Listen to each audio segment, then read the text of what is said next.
So let us talk about the general and some mixed problems related to the concepts we have learned in the location of roots. अब देखिए बहुत अच्छा concept है जो भी मैं आपको पढ़ाने लग रहा हूँ. इनफैक्ट इस कॉन्सेप्ट के बेस पे ही आईआईटी के अंदर में एक बार एक क्वेश्चन आया हुआ है. अभी मैं आपको वो भी बता देता हूँ, ध्यान से सुने. Let us consider y is equal to ax square plus bx plus c. हमने ये एक क्वाड्रेटिक डिस्कस किया जहां पर मैं पहले कह दे रहा हूं a 0 नहीं है और a b c ये सारे के सारे रियल नंबर्स को बिलोंग कर रहे हैं. ठीक है. और हमने कोई भी दो नंबर p और q माने. हमने कोई भी दो नंबर माने p और q. ठीक है.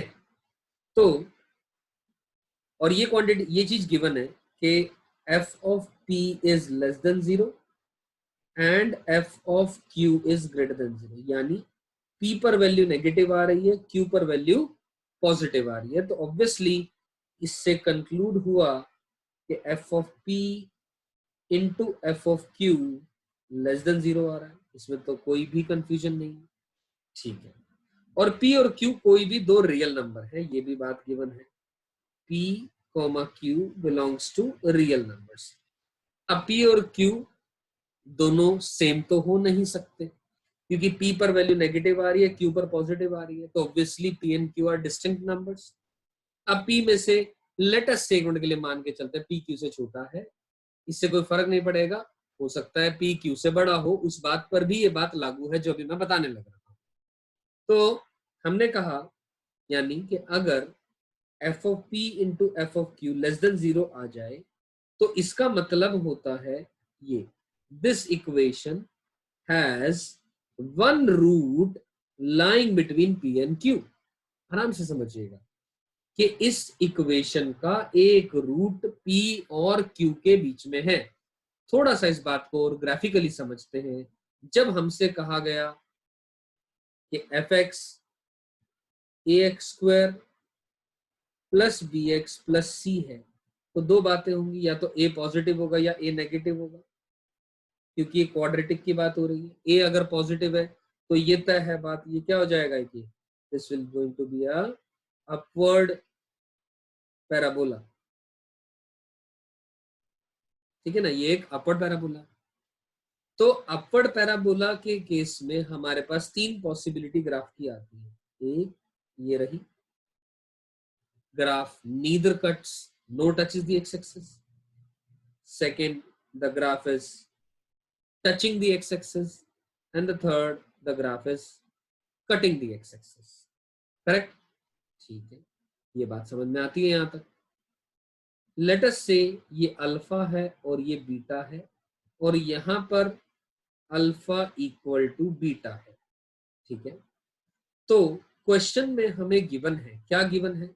हमसे कहा गया कि भैया f ऑफ p पर वैल्यू नेगेटिव आ रही है और q पर वैल्यू पॉजिटिव आ रही है. ये हमें गिवन है, this is given to us. तो क्या करें? तो इस ग्राफ में अगर मैं फिगर नंबर 1 की आप सबसे बात करूं, क्या p ऐसा कोई है जहां पर वैल्यू नेगेटिव आ रही है? Not at all. ये तो ऑलवेज पॉजिटिव है. जो पहला ग्राफ है ये तो ऑलवेज क्या है? पॉजिटिव है. एक्स एक्सिस के ऊपर है ग्राफ. तो ये पॉसिबिलिटी नहीं हो पाएगी. दूसरा केस फिगर नंबर 2 ध्यान से देखें, ये भी पॉसिबिलिटी नहीं हो पाएगी. यहां पर भी ग्राफ की वैल्यू कभी भी p पर वैल्यू फंक्शन की नेगेटिव नहीं है, क्योंकि दिस क्वांटिटी इज, या तो जो ये क्वांटिटी है यानी ax square plus bx plus c जो है ग्रेटर देन और इक्वल टू 0 आ रहा है. और इक्वलिटी अकर्स इक्वल टू 0 कहां पर आ रहा है? At x equal to alpha पर आ रहा है. सही. तीसरी बात, तीसरी फिगर में मैं अगर बात करना चाहूं, ध्यान से देखें दोस्तों, ये बिल्कुल सही बात है. यहाँ पर p पर वैल्यू अगर नेगेटिव आ रही है तो एक मिनट के लिए हम मान सकते हैं अल्फा और बीटा के बीच में कहीं पर भी p लाई कर रहा है. लेट अस से p यहाँ लाई कर रहा है और q हो सकता है यहाँ लाई कर रहा हो और हो सकता है इधर लाई कर रहा हो, क्योंकि क्वेश्चन में मैंने बिल्कुल भी मेंशन नहीं किया p और q में बड़ा और छोटा कौन है. बस इतना क्लियर है कि पी और क्यू दोनों अलग अलग नंबर है।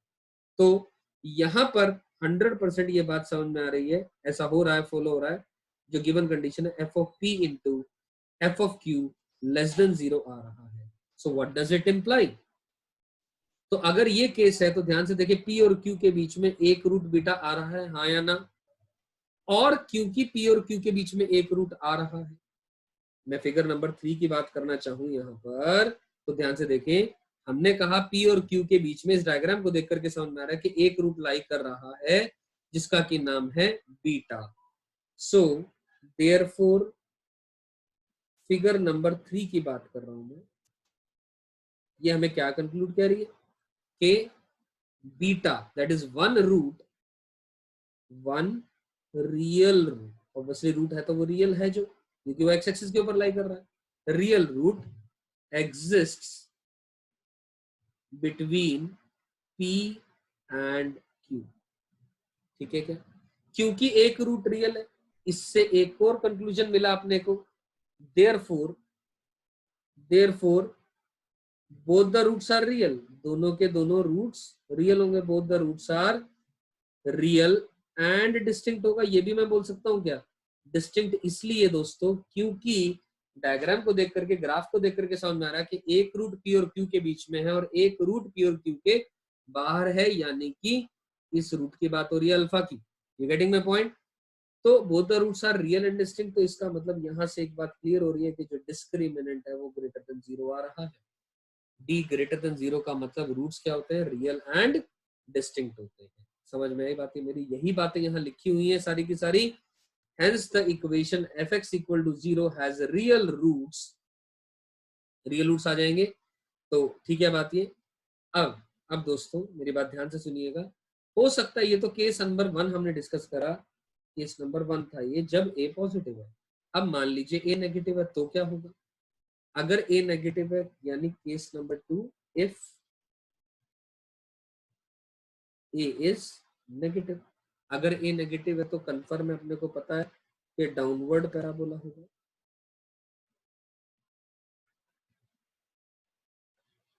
तो डाउनवर्ड पैराबोला जब होगा तो फिर दोबारा 3 पॉसिबिलिटी ग्राफ की आएंगी।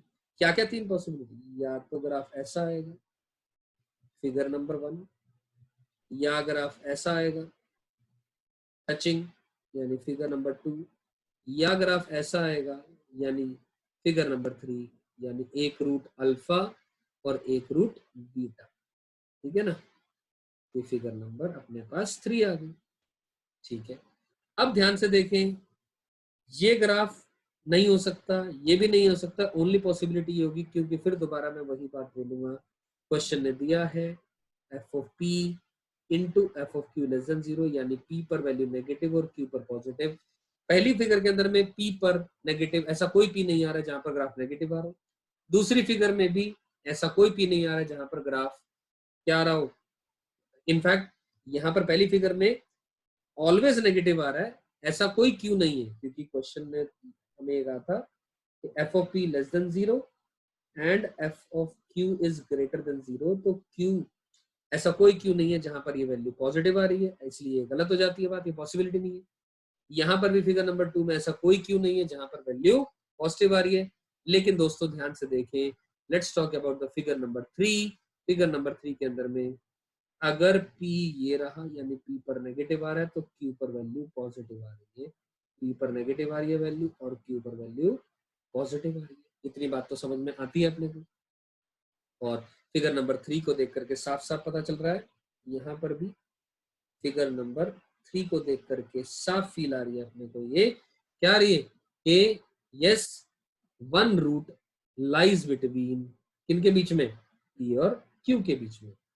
One real root lies between P and Q। और एक रूट रियल है तो दूसरा भी रूट रियल ही होगा, है ना? क्योंकि इमेजिनरी रूट्स तो कॉन्जुगेट पेयर में एग्जिस्ट करते हैं, मैं लिख दे रहा हूँ ये बात में। जो इमेजिनरी रूट्स होते हैं, इमेजिनरी रूट्स अकर इन कॉन्जुगेट पेयर्स। ये बात समझ में आती है मेरी? जब इमेजिनरी रूट्स अकरेंट कॉन्जुगेट पेयर है तो मतलब इमेजिनरी तो होंगे नहीं, क्योंकि एक रूट रियल आ रहा है। तो देयरफॉर यहां से भी कंक्लूजन ये हुआ, therefore both the roots are real, both the roots are real and distinct, real है और डिस्टिंक्ट है। यहां तक बात क्लियर हो जाती है। यानी हम ये कहना चाह रहे हैं डिस्क्रिमिनेंट ग्रेटर देन 0 आएगा। इसका डिस्क्रिमिनेंट क्या आएगा, ग्रेटर देन 0 आएगा। तो figure number third in the case number 1 and figure number third in the case number 2, दोनों से यही कंक्लूजन हो रहा है। तो ये देखिए ध्यान से, then this equation has one root lying between p and q and both the roots are real and distinct, यानी discriminant will be greater than 0 irrespective of the fact that a is positive or a is negative। चलिए ये बात तो समझ आ गई। तो this was the concept जिसके base पे क्वेश्चन पूछा गया था। यहाँ पर आप सोच के देख लें, p और q की कोई और दूसरी वैल्यू मान ली हमने, लेट अस से p को 1 मान लिया, q को 2 मान लिया, या वाइस वर्सा। क्लियर है? चलिए बहुत ही शानदार।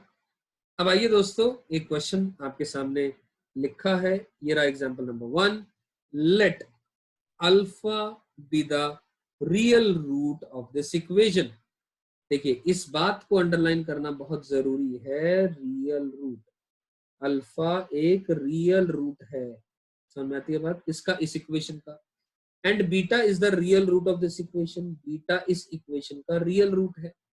ठीक है, तो मतलब अल्फा एक रियल नंबर है, बीटा भी एक रियल नंबर है।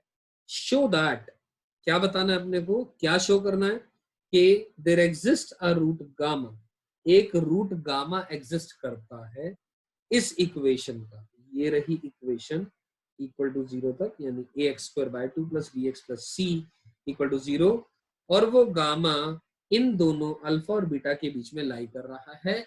हमने ये प्रूव करना है, और अल्फा बीटा में से कोई भी 0 नहीं है, यानी जो गामा है वो अल्फा से बड़ा है, बीटा से छोटा है।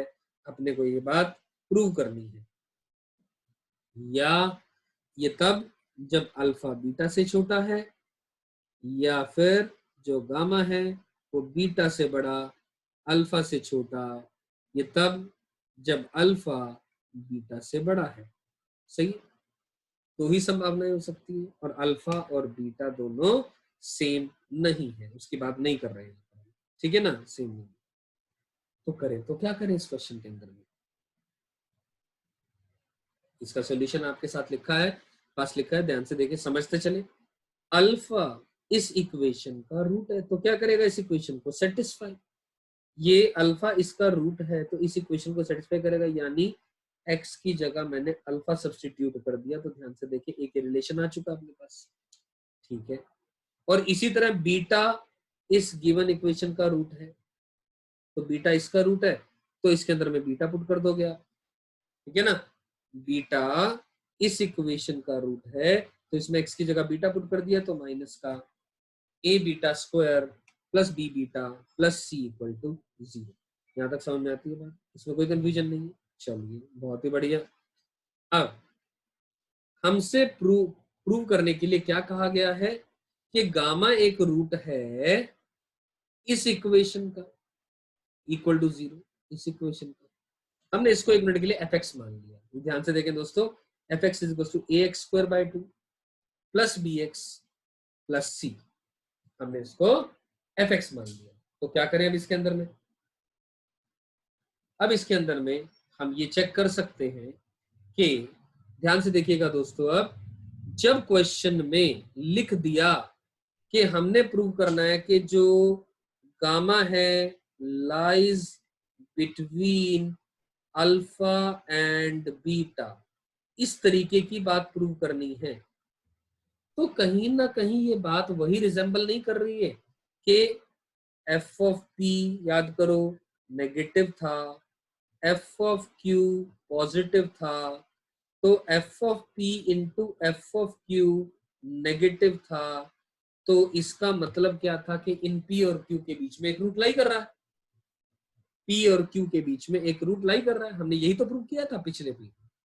तो ऐसा ही कुछ थॉट अगर यहाँ लगा लें, हमने क्या करा, इसको एफ एक्स मान लिया, जो जिस इक्वेशन के रूट अल्फा और बीटा के बीच में लाई करना है। हमने ये प्रूव करना है कि गामा जो है रूट इस इक्वेशन का है और वो जो है किनके बीच में, अल्फा और बीटा के बीच में लाई कर रहा है, ये प्रूव करना है। तो हमने क्या करा, जैसे यहाँ पर P और Q की बात हो रही थी, तो बेसिकली यहाँ पर हम बात किसकी करेंगे, f of alpha into f of beta के बारे में बात करेंगे। ये बात समझ में आएगी बात मेरी।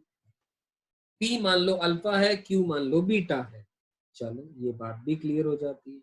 अब हमने fx उसको मानना है जिस इक्वेशन के बारे में हमने चीजें डिराइव करनी है या शो करनी है।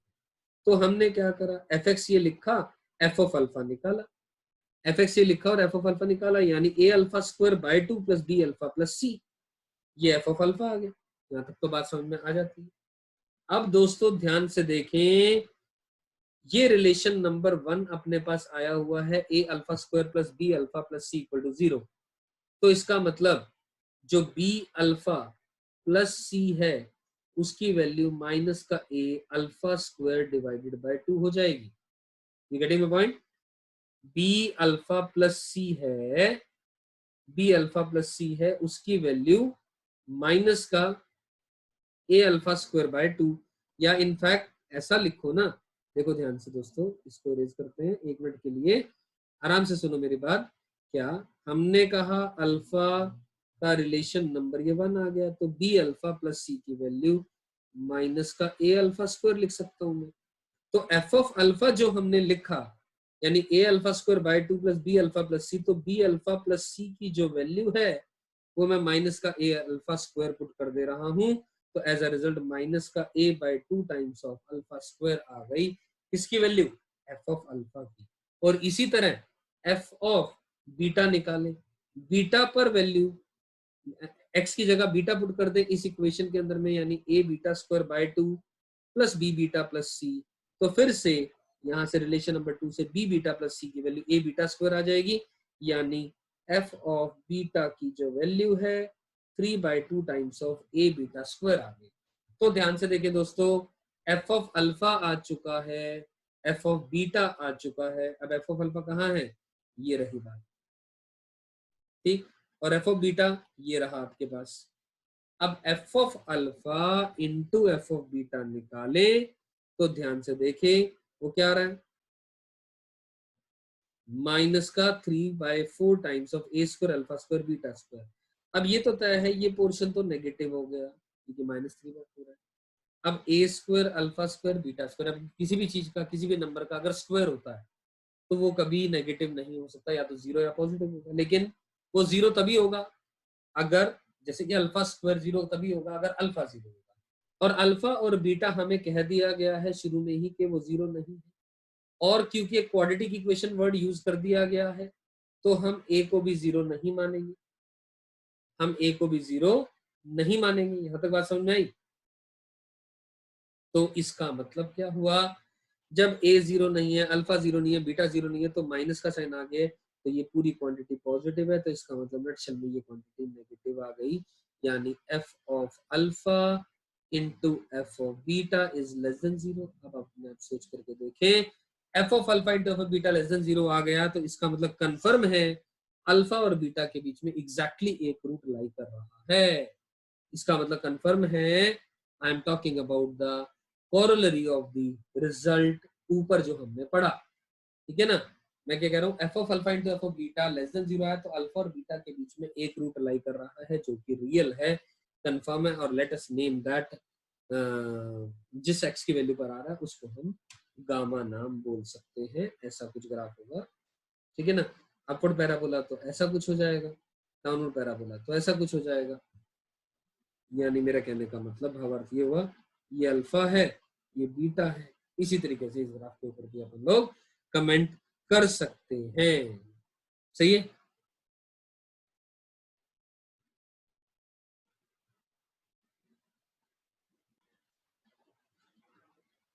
So moving on to the another question after this wonderful question we did. So here it is given that if A is less than B is less than C is less than D, ठीक है ना। ये 4 number दिए गए हैं, obviously सारे के सारे रियल नंबर हैं। इन सब में एक रिलेशन दिया गया, A सबसे छोटा है, D सबसे बड़ा है, क्योंकि कंपैरिजन की बात केवल और केवल रियल नंबर में की जाती है, इमेजिनरी नंबर्स में नहीं की जाती। Okay, then this quadratic equation, ये जो गिवन है x minus a into x minus c plus lambda times of x minus b into x minus d equal to 0। तो सबसे पहला तो काम, इसको हम, इस गिवन क्वाड्रेटिक को हमने fx मान लिया, ये रहा fx, क्लियर है? इसको हमने क्या करा, fx मान लिया। ये गिवन रिलेशन है जो ऊपर था, ठीक है। हमने क्या प्रूव करना है, पहले क्वेश्चन में समझो प्रूव क्या करना है, आइडियोलॉजी क्या है, किस थॉट से हमने क्वेश्चन की शुरुआत करनी है, ठीक। क्योंकि मैं ये टॉपिक पढ़ा रहा था अभी F of P into f of Q less than 0 का, इसलिए ये टॉपिक लगाना है यहाँ पर, दैट इज नॉट इम्पॉर्टेंट। जब भी हमारे सामने सवाल आता है, अनसीन क्वेश्चन आता है या मिसलेनियस क्वेश्चन आता है, तब हमें खुद थॉट डालना पड़ता है। पहला सवाल किस चैप्टर का है, दूसरा किस कॉन्सेप्ट का है, फिर कैसे अप्रोच करें, ये कुछ सीक्वेंसेस हैं जिस तरीके से हमें थॉट डालना है, क्लियर। तो देखते हैं दोस्तों, क्वेश्चन ने कहा show that this quadratic has real roots. इस क्वाड्रेटिक के क्या है, रियल रूट्स है for all the real values of lambda. Lambda की किसी भी रियल वैल्यू के लिए इसके रियल रूट्स हैं, ये प्रूव करना है। तो ठीक है, सबसे पहले मेरे दिमाग में एक चीज आती है, अगर मैं लैम्डा को 0 कर दूं, अगर मैं लैम्डा को 0 कर दूं दोस्तों, तो ध्यान से देखें, ये इक्वेशन बन जाएगी f x minus a into x minus c equal to 0, यानी इसके रूट आगे एक ए आ गया और एक सी आ गया, ये रूट्स आ गए, ये क्या आ गए, रूट्स आ गए।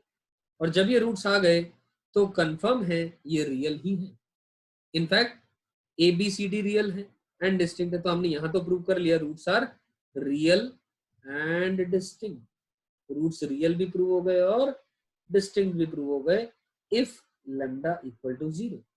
और दूसरा केस, ये तो पहला केस था, दूसरा केस क्या बचता है, दूसरा केस एक ही बचता है, क्या, कि lambda is not equal to 0। दूसरा case is lambda is not equal to 0। तो ठीक है, ठीक है दोस्तों, आप ध्यान से सुनिएगा, अगर लैम्डा 0 नहीं है तो हमने क्या करा, एफ एक्स, ध्यान से देखिए, हमने एफ ऑफ बी निकाला, हमने एफ ऑफ बी निकाला, एफ ऑफ बी निकाला, तो यहां पर तो बी इनपुट करने पर ये 0 हो जाएगा, यानी ये पूरी की पूरी टर्म 0 हो जाएगी। तो यानी B minus a into B minus का सी आ गया। अब B minus a into B minus का सी आया। अब आप आराम से सोचिए दोस्तों, अब बी माइनस ए ये कैसा है, पॉजिटिव, और बी माइनस सी कैसा है, नेगेटिव। तो बेसिकली लिखा भी हमने ये बात, ये बी माइनस ए पॉजिटिव, बी माइनस सी नेगेटिव, तो इसका मतलब कंफर्म है ये नंबर एक नेगेटिव नंबर होगा। एफ ऑफ बी नेगेटिव आ गया, और इसी तरह एफ ऑफ डी की अगर मैं वैल्यू की बात करूं, ध्यान से देखें दोस्तों, वो D minus a into D minus सी, और डी सबसे बड़ा नंबर है, तो वैल्यू वो पॉजिटिव आ गई, पॉजिटिव आ गई।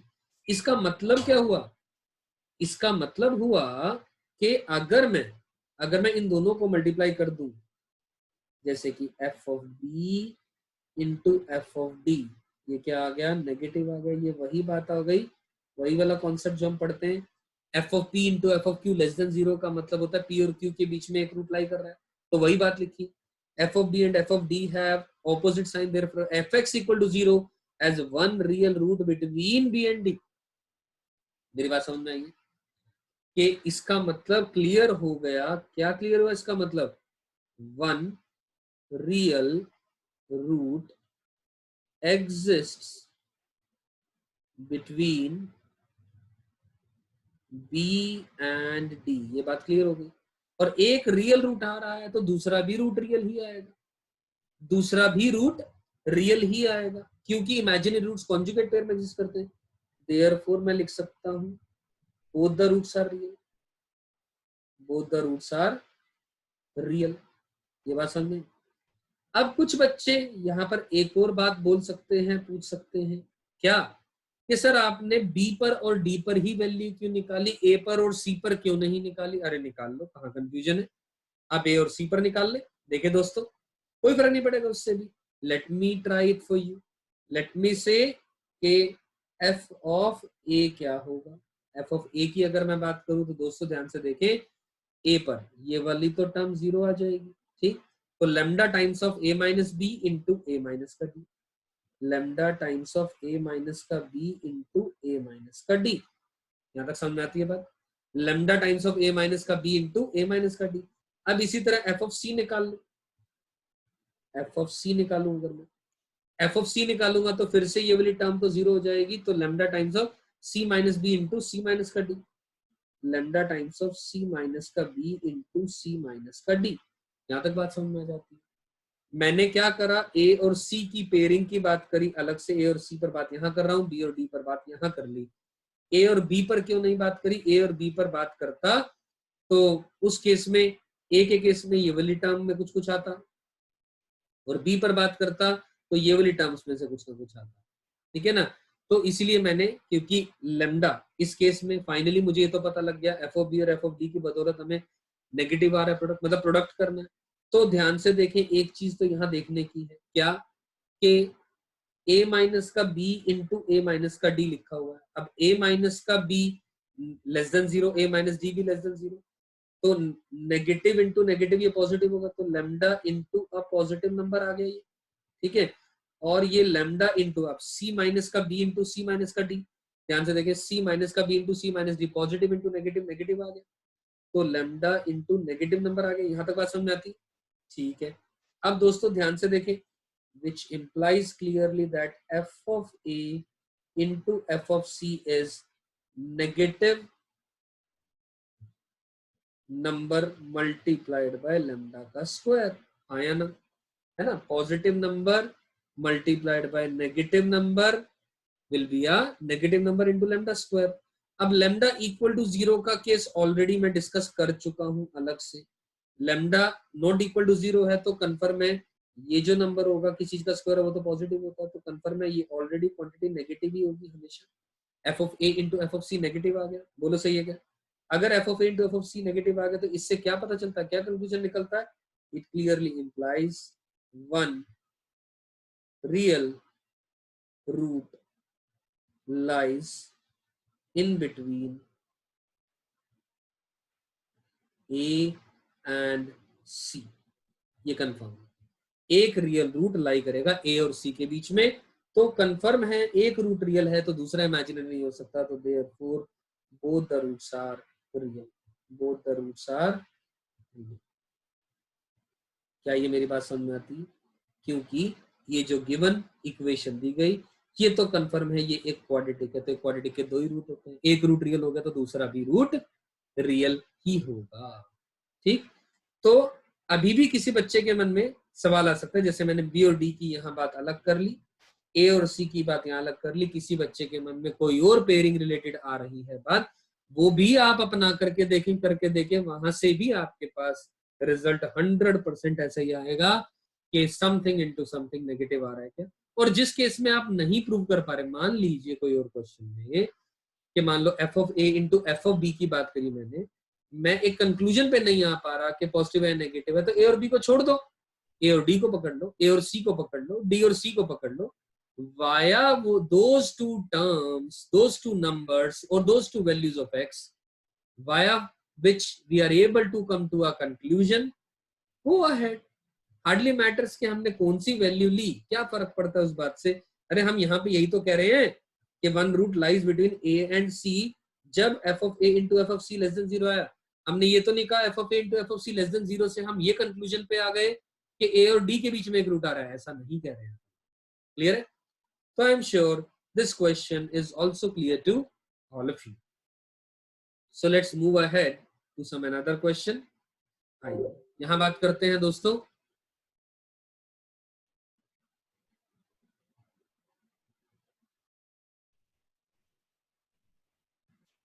the question here is prove that for any real value of a, prove that for any real value of a this inequality।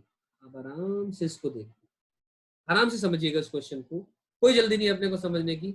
मैं 2 या 3 क्वेश्चन अभी आपको कराने वाला हूं, आई एम श्योर उन 2 या 3 क्वेश्चन से आपका सोचने का नजरिया बढ़ेगा, कॉन्सेप्चुअल थिंग्स आपकी बढ़ेंगी, या यूं कहूं आपको आइडिया मिलेगा किस तरीके से किन क्वेश्चन में हमें अप्रोच करना है। You getting my point. तो ठीक है, आइए दोस्तों इस क्वेश्चन को देखते हैं। मैंने सॉल्यूशन लिखा है यहाँ पर ऑलरेडी, सो दैट हमें कैलकुलेशन टाइम हमारा बच जाए। आप कॉन्सेप्ट पे ध्यान दें, कैलकुलेशन तो आप कर ही लेंगे, मैं जानता हूँ। Prove that for any real value of a की किसी भी रियल वैल्यू के लिए ये जो इनइक्वालिटी है, तो सबसे पहला काम, मैं इतने पोर्शन को एफ एक्स मान लेता हूँ। मैं इसको एफ एक्स मान लेता हूँ। ये रहा एफ एक्स आपके सामने, ये ठीक, ये एफ एक्स माना। और हमने प्रूव करना है एफ एक्स लेस देन 0। पहले क्वेश्चन समझना बहुत जरूरी है। हमने क्या प्रूव करना है? एफ एक्स 0 से छोटा है। हमेशा छोटा है? नहीं। इज ट्रू, किसके लिए ट्रू है? F x less than 0 is true, किसके लिए ट्रू है? फॉर एटलीस्ट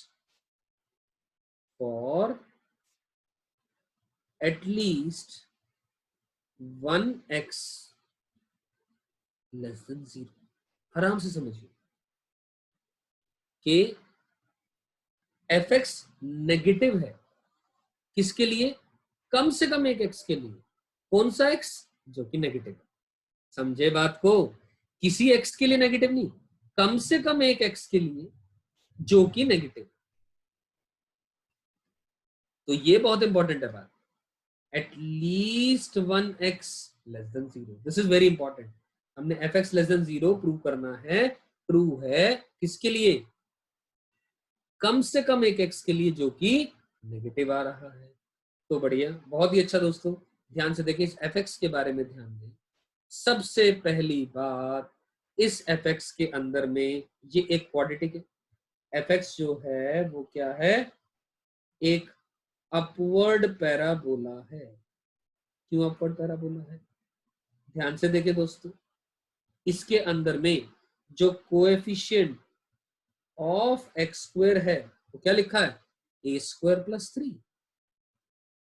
और जो ए स्क्वायर प्लस 3 है वो हमें पता है ऑलवेज पॉजिटिव है for any real value of a, क्योंकि ए स्क्वायर कम से कम 0 भी होगा। तो 0 + 3 कोएफिशिएंट है तो वो तो पॉजिटिव ही होगी क्वांटिटी। ये तो तय हो गई, फिक्स हो गई बात की। चलो, इतनी बात तो समझ में आती है, ठीक है। अब क्या कहें हम यहाँ पर बात, देखिए दोस्तों, अब हमें ये देख लिया कि ये एक अपवर्ड पैराबोला है ड्यू टू दिस नेचर। अब इसका डिस्क्रिमिनेंट अगर मैं निकालना चाहूं, डिस्क्रिमिनेंट ध्यान से देखिएगा दोस्तों, किसी भी क्वाड्रेटिक के अंदर में चाहे वो इक्वालिटी या इनइक्वालिटी की बात की गई हो, उसके अंदर में क्या इंपॉर्टेंट होता है? उसका ए पॉजिटिव है या नेगेटिव, उसके बारे में बात करते हैं। उसका डिस्क्रिमिनेंट अगर निकाल सकते हैं तो, और 0 पर वैल्यू, 0 पर वैल्यू, क्योंकि ध्यान से देखें दोस्तों, एफ ऑफ 0 यहाँ पर -5 आ रहा है। 0 पर वैल्यू -5 आ रही है। अब देखिए, क्वेश्चन ने कहा this quantity is less than 0। ये लेस देन 0 हो, कम से कम एक नेगेटिव एक्स के लिए। रूट्स के बारे में कोई जिक्र नहीं किया गया है। I am not interested in that thing, ठीक है ना। 0 पर नेगेटिव आनी चाहिए बात की। तो आप आराम से सोच करके देखिए, आराम से, कि 0 पर वैल्यू नेगेटिव आई, अपवर्ड पैराबोला है, तो लेटस से मैंने ये एक एक्स एक्सिस बना दिया, ठीक, ये बन गया। हमसे कहा गया 0 पर वैल्यू क्या है? नेगेटिव है। और डी डिस्क्रिमिनेंट के बारे में बात ही नहीं करी अब तक मैंने। 0 पर वैल्यू नेगेटिव आ रही है और अपवर्ड पैराबोला है। तो ध्यान से देखें, इवन मैं अगर यहाँ पर मैं आपके लिए y एक्सिस भी बना दूं, लेट्स से हमने क्या बनाया, ये लो y एक्सिस भी बना दिया, ठीक है।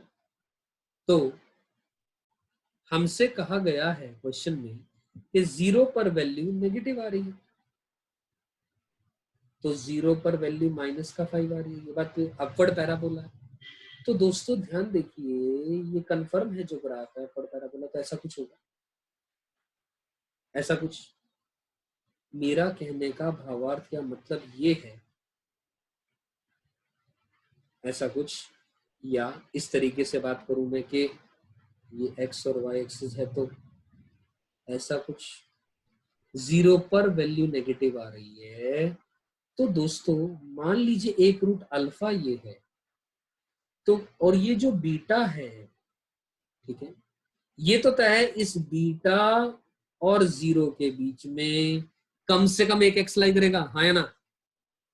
ध्यान से सुनिएगा मेरी बात को कि ज्यादा से ज्यादा 0 पर वैल्यू नेगेटिव है, मुझे नहीं पता कि जो इसका वर्टेक्स है वो यहां है, जो वर्टेक्स, जिसका जो वर्टेक्स है माइनस का b बाय 2a, माइनस का b बाय 2a, यानी वो भी a पे डिपेंड कर रहा है, minus of a plus 2, minus of a plus 2 divided by a square plus 3 comma minus का d बाय 4a आ जाएगा। नो डाउट ये बात सही है। इसका मैं जो x कोऑर्डिनेट देखूं तो मुझे नहीं पता वो पॉजिटिव होगा या नेगेटिव होगा, I have no information about it. और मुझे ये भी नहीं पता उसका वर्टेक्स, हो सकता है -5 ही आ रहा, 0 आ रहा, ये भी नहीं पता हमें, क्लियर नहीं है, कुछ भी क्लियरिटी नहीं है। ये तो तय है जो वर्टेक्स का एक्स कोऑर्डिनेट है वो पॉजिटिव है या नेगेटिव है, वो, और हो सकता है 0 भी हो जाए, लेकिन ये तय है, हमने एक बात देखी, जब 0 पर वैल्यू नेगेटिव आ रही है, जब हमने कहा 0 पर वैल्यू क्या आ रही है, नेगेटिव आ रही है, ये रही, तो 0 पर अगर नेगेटिव आई जैसे कि यहाँ, तो एक रूट यहां लाई करेगा जिसका नाम बीटा है और एक रूट अल्फा यहां लाई करेगा, ये तय हो गई बात। ये एक रूट अल्फा होगा और एक रूट बीटा होगा, और कंफर्म है, ये श्योर है, हम बोल सकते हैं कि जो बीटा है वो नेगेटिव होगा, जो बीटा है वो नेगेटिव होगा, और यहां से लेकर के यहां तक जाने में, मान लीजिए इसका पॉइंट ए है, इसका पॉइंट बी है, ए बी, ए और बी की जो भी ज्वाइन करने वाला कर्व है, ये कंफर्म है ए और ओ के बीच में कम से कम एक ऐसा पॉइंट तो होगा जहां पर वैल्यू नेगेटिव आ रही है। आई एम रिपीटिंग, कम से कम एक ऐसा पॉइंट होगा, कम से कम एक पॉइंट होगा जहां पर वैल्यू नेगेटिव आ रही है। मैं लिख रहा हूं ये बात, at least one negative value of x lies between beta and 0 where, जहां पर क्या हो रहा है, जो हमारा fx है वो नेगेटिव आ रहा है, यहाँ पर fx क्या आ रहा है, नेगेटिव आ रहा है, लेट अस से उसका नाम मैंने कहा x1 कह दिया, और f ऑफ x1 मैंने कहा नेगेटिव आ रहा है, कम से कम एक x तो ऐसा आया, कम से कम एक x की बात हो रही है, एक से ज्यादा कितने हैं, we can't come to a conclusion. तभी हमसे क्वेश्चन में कहा गया था, ध्यान से देखिए, एफ एक्स नेगेटिव है, किसके लिए, ट्रू है, किसके लिए, for at least 1x less than 0। You getting my point? ये बात समझ में आती है मेरी? तो यहां तक की बात में आपका ऑलरेडी आंसर आ चुका है, क्लियर है बात ये? तो चलिए, तो मैंने यहां पर डिस्क्रिमिनेंट निकालने की कोई जरूरत नहीं समझी, ठीक है? I am sure this question is clear to all of you. तो चलिए आगे चलते हैं, ये क्वेश्चन समझ आ गया तो आइए, इसी के जैसा सा ही कुछ क्वेश्चन एक और है, ये आइए इसके बारे में बात करते हैं। जस्ट अ मिनट, क्वेश्चन में क्या कहा गया है ध्यान से देखते हैं, ये पढ़ते हैं। If f x is equal to 4x square plus a x plus a minus का 3, ठीक है, एफ एक्स की वैल्यू दे रखी है 4x square plus a x plus a minus 3, यानी एक क्वाड्रेटिक दिया गया है, this is a quadratic upward parabola, ये तो कंफर्म होगा, ठीक है। If f x is negative, question ने कहा if f x is negative, अगर एफ एक्स नेगेटिव है, किसके लिए, for at least 1x, for at least 1x, ठीक है, एटलीस्ट 1x, ये लिखना जरूरी है अलग से। एफ एक्स क्या है, नेगेटिव है, किसके लिए, कम से कम एक x के लिए, तो क्या करना है, find all the possible values of a, ठीक है। अब हमें यहां तक ये पता लगा, ये कंक्लूजन हुआ कि जो एफ एक्स है वो एक अपवर्ड पैराबोला है। अब अपवर्ड पैराबोला में तो तीन बातें ग्राफ की सकती हैं, तो ऐसा ग्राफ होगा, या touching the graph cases graph होगा, या ऐसा ग्राफ होगा। अब हमें एफ एक्स नेगेटिव चाहिए, किसके लिए? कम से कम एक एक्स के लिए। क्या यहाँ एफ एक्स नेगेटिव है? नो। क्या यहाँ एफ एक्स नेगेटिव है? नो। तो केवल और केवल ये प्रूव करना है, टू प्रूव, मैं लिख दे रहा हूँ ये बातें, टू प्रूव के जो ग्राफ होगा हमारे पास वो इस तरीके का ग्राफ होना चाहिए एफ एक्स का। You getting my point? ठीक है,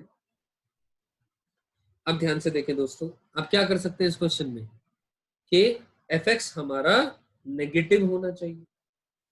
अब एफ एक्स नेगेटिव होना चाहिए, उस केस में आप क्या करेंगे, कैसे करेंगे? तो हमने ए की वैल्यूज निकालनी है, एफ एक्स नेगेटिव है कम से कम एक एक्स के, तो ठीक है, 4x² plus a x plus a minus 3।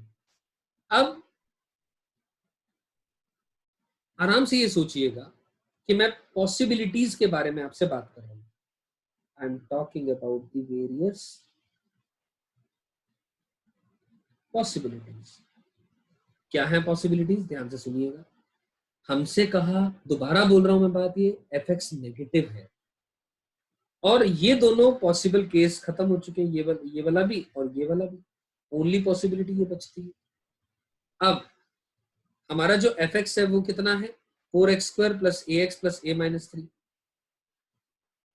F x is equal to 4x² plus a x plus a minus 3। 4x² plus a x plus a minus का 3। सही है। अब जीरो पर वैल्यू, अब डिस्क्रिमिनेंट इसका निकालना भी चाहूंगा, वो भी एक वेरिएबल के टर्म्स में आएगा। ध्यान से देख लो इधर, b² माइनस का 4 into 4 times of a minus का 3, यानी a² माइनस का 16a प्लस का 48। ये डी आया हमारा, है ना। डिस्क्रिमिनेंट भी अपने आप में वेरिएबल आ रहा है। ये getting my point? b² minus 16a plus 48। अब ध्यान से देखें दोस्तों, अब ये तो डी आ गया, मतलब मैं डी के ऊपर भी कुछ कमेंट नहीं कर पा रहा हूं, डी से भी कुछ कमेंट नहीं कर पाऊंगा। ठीक है, तो फिर क्या करें? तो दोस्तों हमें इतना मालूम है कि ग्राफ इसी तरीके से पॉसिबिलिटी है, तो ऐसे सब सवालों में सबसे पहले अपन केसेस सोचते हैं, सोचने के बाद ग्राफ बना करके फिर उसके ऊपर कंडीशंस लगाते हैं, जैसा कि यहां लगाया गया। तो केस नंबर 1 जैसा कि हमने लिखा है, ऐसी पॉसिबिलिटी हो जब जीरो पर वैल्यू a माइनस 3 आ रही है, जो पॉजिटिव हो सकती है या नेगेटिव हो सकती है, मुझे नहीं पता क्या होगा। अगर वो नेगेटिव है, सोच करके देखें, केस नंबर 1 में अगर हम बात कर रहे हैं, if f of 0 is negative, तो जीरो पर वैल्यू नेगेटिव आ रही है, तो ओनली पॉसिबिलिटी यही होगी कि जीरो पर वैल्यू नेगेटिव आ रही है, तो ग्राफ कहीं ना कहीं ऐसा कुछ हो जाएगा। ठीक है ना, जीरो पर वैल्यू क्या आ रही है? नेगेटिव आ रही है। अब ये पॉइंट वर्टेक्स है या नहीं है, इस बात से मुझे कोई भी फर्क नहीं पड़ेगा। तो अगर जीरो पर वैल्यू नेगेटिव आ रही है, यानी जीरो पर वैल्यू क्या आएगी? a माइनस का 3, तो a लेस देन 3 आएगा। a लेस देन 3 के बीच में, यानी a लेस देन 3, अब हम देख पा रहे हैं ये रीजन है इन दोनों पॉइंट्स के बीच में जहां पर एफ एक्स नेगेटिव आ रहा है। इस रीजन में एफ एक्स क्या आ रहा है? नेगेटिव आ रहा है। ये बात समझ में आ रही है? हमें तो कम से कम एक एक्स के लिए चाहिए था, ये तो साफ साफ पता लग रहा है बहुत सारे एक्स।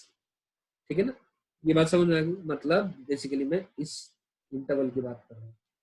क्लियर होगी बात ये? So this is one of the possible answers. Case number 2 में क्या बात करूंगा? अब एफ ऑफ 0 पर वैल्यू या तो नेगेटिव होगी या पॉजिटिव होगी या जीरो होगी। अगर जीरो होगा, a माइनस का 3, एफ ऑफ 0 जीरो है मान ली, if I am saying f of 0 equal to 0, तो ध्यान से देखें दोस्तों कि अगर ग्राफ ये रहा, अपवर्ड पैराबोला है, तो कंफर्म है ग्राफ को ऐसा ही होना पड़ेगा। क्यों ऐसा होना पड़ेगा? क्योंकि हमें पता है इस रीजन में ग्राफ क्या आएगी? वैल्यू नेगेटिव आएगी। हमें यही तो चाहिए, एफ एक्स क्या चाहिए हमें, नेगेटिव चाहिए, कम से कम एक एक्स के लिए, हमें रूट से मतलब नहीं है, हमें एफ एक्स नेगेटिव चाहिए कम से कम एक एक्स के लिए। Getting the point? चलो यहां तक भी बात समझ आ गई। अगर एफ ऑफ जीरो जीरो है, लेकिन इफ एफ ऑफ जीरो ही पॉजिटिव आ जाए तो क्या होगा? अगर एफ ऑफ जीरो पॉजिटिव आ गया तो उस केस में क्या हो जाएगी बात, ध्यान से देखें दोस्तों।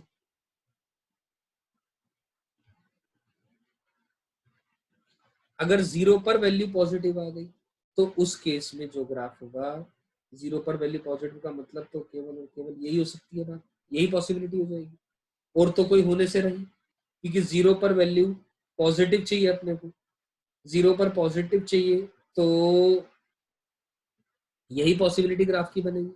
तो ध्यान से देखो ये बना भी हुआ, और f of zero equal to zero का केस हम ऑलरेडी बना चुके हैं, क्योंकि हमें कम से कम एक एक्स के लिए वैल्यू नेगेटिव चाहिए, तो ये वाले बहुत सारे एक्स आगे जहां पर वैल्यू नेगेटिव आ रही है, सही। और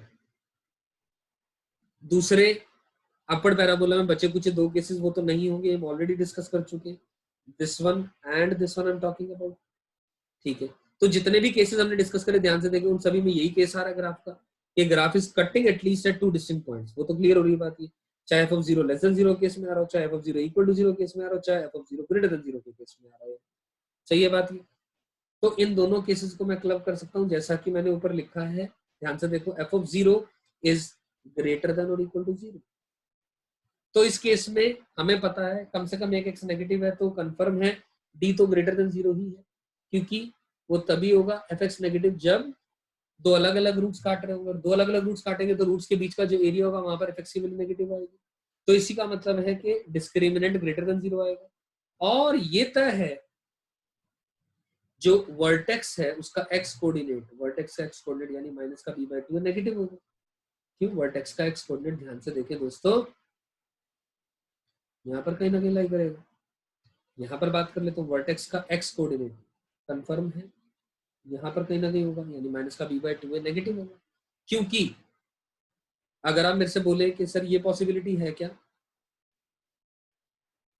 क्या ये पॉसिबिलिटी हो सकती है, आप सोच करके देखें, जीरो पर वैल्यू पॉजिटिव आ गई, ठीक है,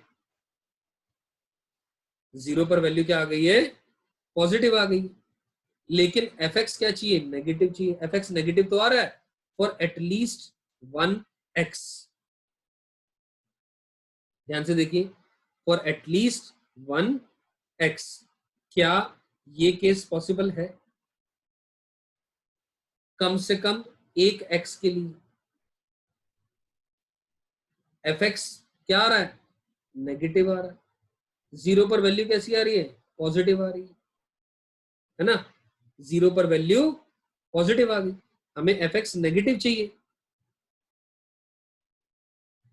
अब इस बात पर गौर फरमाइए जरा, मैं थोड़ा सा टाइम लगा रहा हूं इस क्वेश्चन के अंदर में, लेकिन लगाना बहुत जरूरी है। फॉर एटलीस्ट वन एक्स का मतलब क्या है, कम से कम एक एक्स। अब एक्स जो है जिस पर नेगेटिव आ रहा है वो तो एक्स की वैल्यू जीरो भी हो सकती है, जैसा कि यहां पर आया, एक्स की वैल्यू जीरो पर ये क्वांटिटी, ये फंक्शन नेगेटिव आ रहा है, ये या पॉजिटिव या नेगेटिव पर हो सकता है।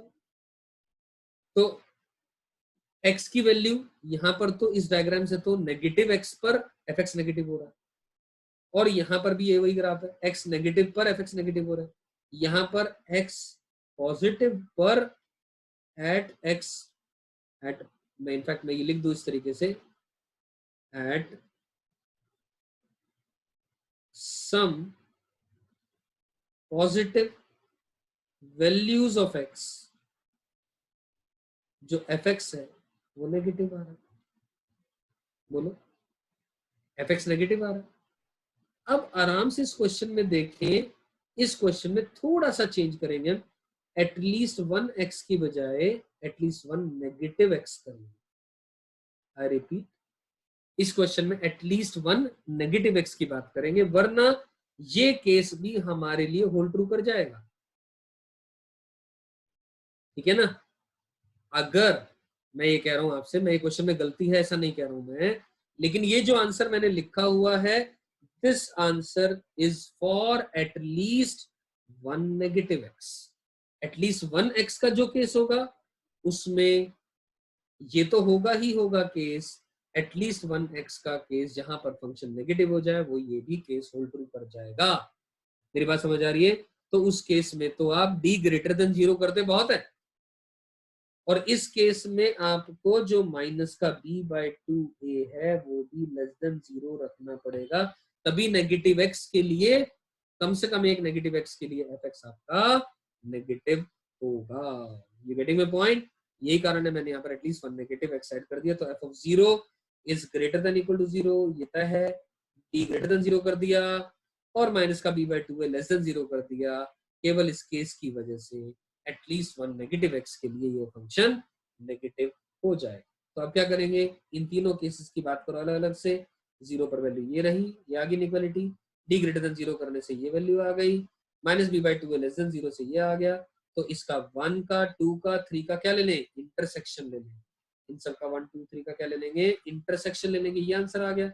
अब इस आंसर का जो ये आंसर आया, इसका क्या करोगे अब आप, केस नंबर 1 के साथ में यूनियन ले लोगे, यानी यू गेटिंग माय पॉइंट, क्योंकि केस नंबर 1 और केस नंबर 2 अगर और जहां पर होता है वहां पर क्या लेते हैं अपन लोग, यूनियन लेते हैं। और जहां होता है वहां पर क्या लेते हैं अपन लोग, यूनियन लेते हैं। तो दोस्तों ध्यान से देखें, ये 3 से लेकर के 4 और 12 से लेकर के इंफिनिटी, तो a लेस देन 3 आ गया।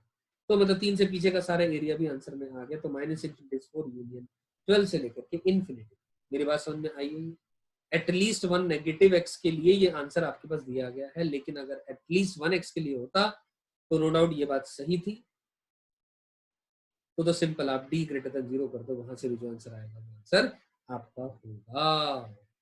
क्लियर है? सभी को समझ आ गई ये बात?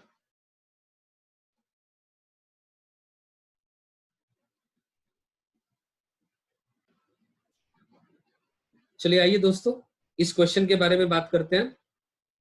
The last question, find the values of a for which this equation, यानी fx क्या दिया गया है, x square plus 2 times of a minus 1 into x plus a plus 5, ये तय है this is a upward parabola, है ना, क्योंकि एक्स स्क्वायर का जो कोएफिशिएंट है वो 1 है, यानी कि पॉजिटिव है। तो a की वैल्यू जिसके लिए this equation has at least one positive root,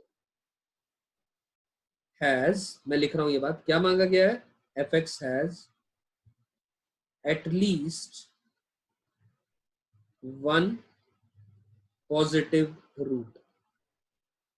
अब वन पॉजिटिव रूट की बात की गई है, ये तय है ये ग्राफ तो नहीं होगा, ये पॉसिबिलिटी तो काट दो, इसमें तो रूट के पॉजिटिव या नेगेटिव की बात ही नहीं कर सकते।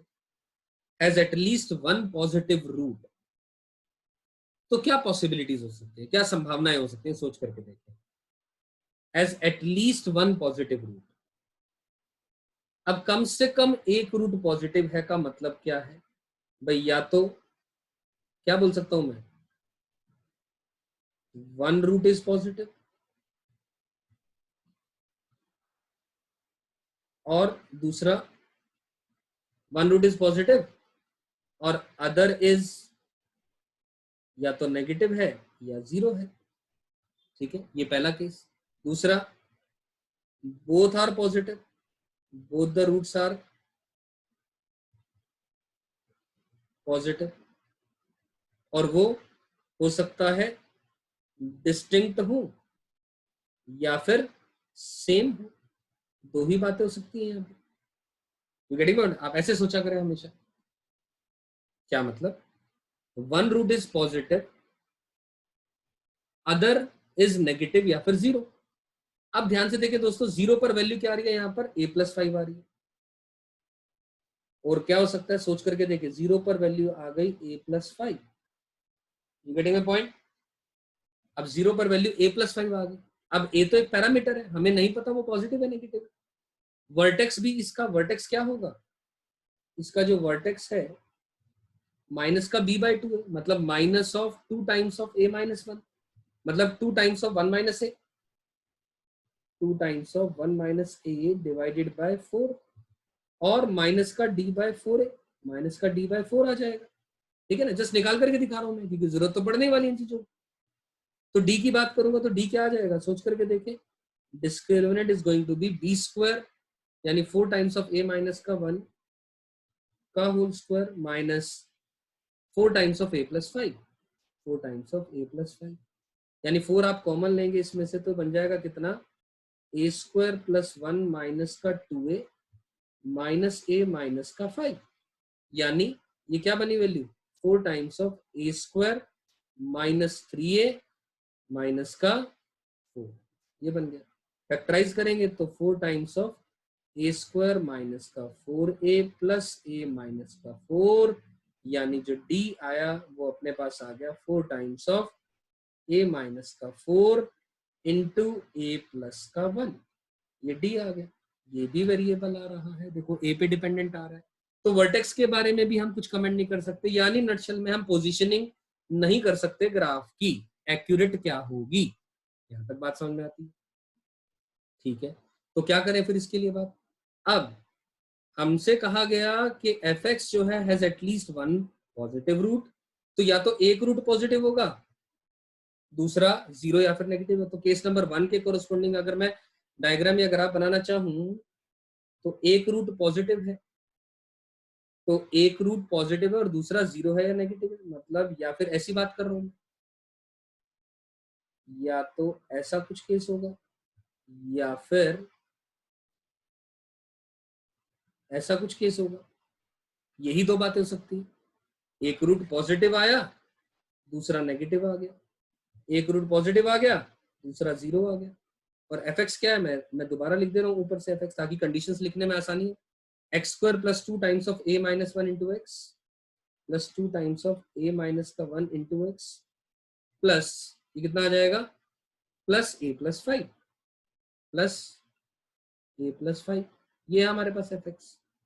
तो इस केस में आप सोच करके देखें क्या बातें हो सकती है, एक रूट पॉजिटिव है, दूसरा या तो 0 है या नेगेटिव है, तो ये कंफर्म हो गया कि डिस्क्रिमिनेंट ग्रेटर देन 0 करना पड़ेगा, क्योंकि d इक्वल टू 0 के लिए हमने दोनों बातें, ये वाला केस हमने इधर सेम या डिस्टिंक्ट का केस अलग अलग बात यहां पर करेंगे अपन लोग, ठीक है।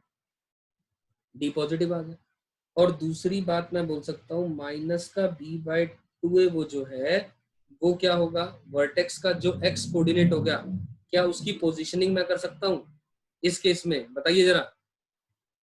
हम इसकी पोजीशनिंग नहीं कर सकते हैं, क्योंकि हो सकता है ये वर्टेक्स यहां पर आ रहा हो और हो सकता है जो वर्टेक्स है वो ऐसा कुछ भी आ रहा हो, तो वर्टेक्स का एक्स कोऑर्डिनेट के ऊपर कोई पोजीशनिंग नहीं की जा सकती। तो ये बात we can't position, you getting my point.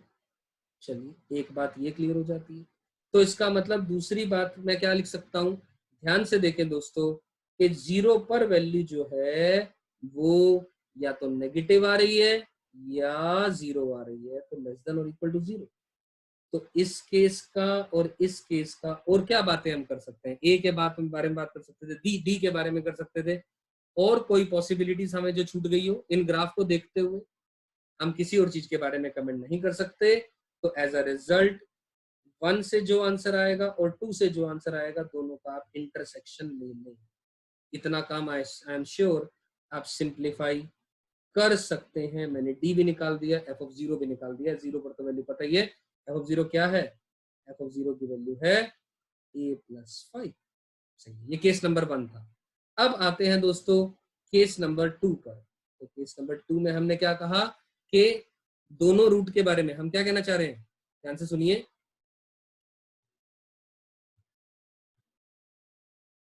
Case number 2, both the roots are positive, दोनों रूट्स पॉजिटिव है या वो डिस्टिंक्ट है या सेम है, तो दोनों रूट्स पॉजिटिव है, तो दोनों रूट्स अगर पॉजिटिव है, एक केस ये हो सकता है, यस पॉसिबिलिटी है, और इसी तरह दोनों रूट्स पॉजिटिव हैं और ये सेम हो जाए, ऐसा पॉसिबिलिटी है, करेक्ट।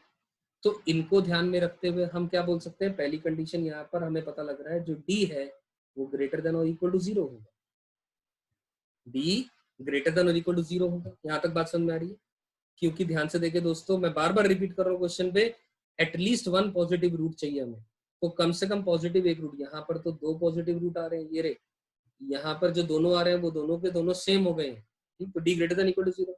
और दूसरी बात यहाँ पर बोला जा सकता है माइनस का b/2a जो है, यानी वर्टेक्स का एक्स कोऑर्डिनेट, वर्टेक्स का एक्स कोऑर्डिनेट, यानी यहाँ पर बात करेंगे वो या यहाँ पर बात करेंगे, गारंटी है वो क्वांटिटी ग्रेटर देन 0 ही होगी, ग्रेटर देन 0 होगी। ये बात सही है, बोलो सही है क्या?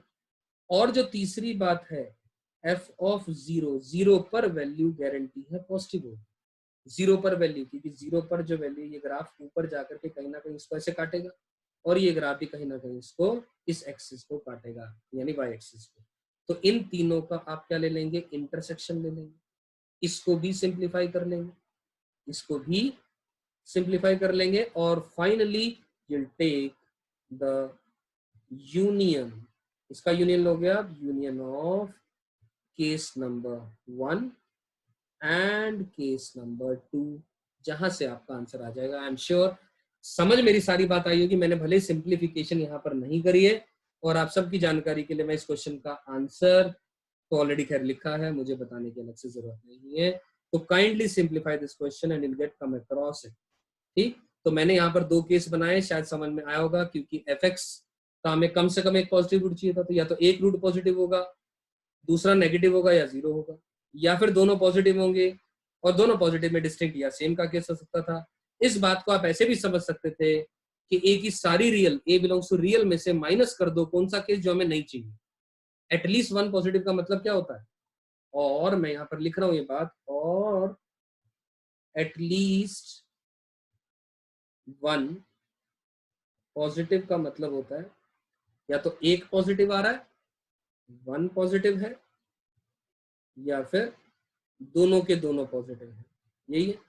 तो हम इसको ऐसा भी सोच सकते थे कि इसका उल्टा निकाल लें, क्या, both are negative, both are negative, उसके लिए कंडीशन निकाल लें। कौन बोथ, बोथ रूट्स की बात हो रही है, बोथ रूट्स आर नेगेटिव, उसके लिए आप कंडीशन निकाल लो, बोथ नेगेटिव, यही हो सकता है ना, बोथ नेगेटिव होंगे, उसमें डिस्टिंक्ट या सेम की जो मर्जी बात निकालता हूं, कोई बात नहीं। और इसका जो आंसर आएगा ऑल रियल में से, इसका जो भी आंसर आया वो हम माइनस कर देंगे, वो हमारा टोटल आंसर लिखा जा सकता है। This can be also done, this is the method number 2, this will save your time in comparison to the method number 1। You getting my point? क्योंकि एक रूट पॉजिटिव या दोनों रूट पॉजिटिव, उल्टा क्या हुआ, दोनों रूट नेगेटिव हो गए। भाई क्या क्या संभावनाएं हो सकती हैं, या तो दोनों रूट नेगेटिव होंगे, और एक और बात थी इसके अंदर में, इसी के अंदर में एक और चीज करना था, दोनों रूट 0 हो जाए, और बोथ 0, बोथ 0। इनफैक्ट मतलब कहने का मतलब, जो उल्टा केस है जो चाहिए उसका उल्टा निकाल दें और ऑल रियल में से माइनस कर देंगे, वो भी आंसर आ जाएगा। तो उल्टा क्या क्या बचता है, both of them are negative, both of them are 0, ये भी हमें फेवरेबल नहीं है, 1 इज नेगेटिव एंड 1 इज 0, ये भी फेवरेबल नहीं है, 1 नेगेटिव एंड 1 0, ये भी फेवरेबल नहीं है। You getting my point? तो बेटर है मेथड नंबर 2, नेगेशन मेथड कह सकते हो आप, तो गो बाय दी मेथड नंबर 1, क्योंकि कई बार मेथड नंबर 2 उन केसेस में एप्लीकेबल हो जाता है। हो सकता है मेथड नंबर 1 में 4 या 5 केसेस बनाने पड़ रहे हो, लेकिन मेथड नंबर 2 में एक ही केस आ रहा हो, तो बेटर है ऑल रियल में से एक ही केस निकाल करके माइनस कर दे, वो आपका आंसर आ जाएगा। You getting my point? So with this, I'm sure this question must be understood by everybody of you. So with this, I end up this session.